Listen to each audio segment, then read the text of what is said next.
একসময় ইউরোপীয় নেতাদের কাছে ঘনিষ্ঠ মিত্র হিসেবে বিবেচিত হলেও বর্তমান বাস্তবতায় মার্কিন প্রেসিডেন্ট ডোনাল্ড ট্রাম্পকে এখন অনেকেই এড়িয়ে চলার মতো রাজনৈতিক বোঝা হিসেবে দেখছেন। সাম্প্রতিক সময়ে ইউরোপের রাজনৈতিক অঙ্গনে এই পরিবর্তন স্পষ্ট হয়ে উঠেছে। প্রভাবশালী আন্তর্জাতিক গণমাধ্যমের প্রতিবেদন অনুযায়ী ইউরোপের ডানপন্থী রাজনৈতিক দলগুলো এখন ট্রাম্পের সঙ্গে সম্পর্ক রাখা নিয়ে অস্বস্তিতে রয়েছে। বিশেষ করে ইরান সংকট ও মধ্যপ্রাচ্য ইস্যুতে ট্রাম্পের অবস্থান ইউরোপীয় ভোটারদের কাছে নেতিবাচক প্রতিক্রিয়া তৈরি করেছে।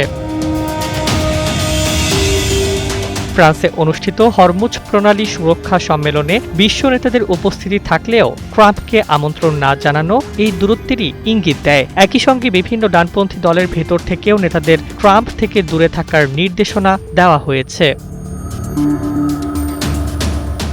হাঙ্গেরির সাম্প্রতিক নির্বাচনে ট্রাম্পের প্রকাশ্য সমর্থনও উল্টো ফল বয়ে আনে বলে মনে করছেন বিশ্লেষকরা। এতে স্পষ্ট হয়েছে ট্রাম্পের ঘনিষ্ঠতা এখন ইউরোপীয় রাজনীতিতে ঝুঁকির কারণ হয়ে দাঁড়াচ্ছে।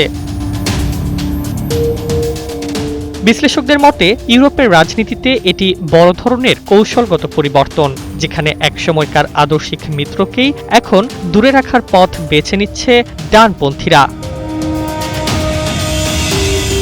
Desk report, Bangladesh bulletin.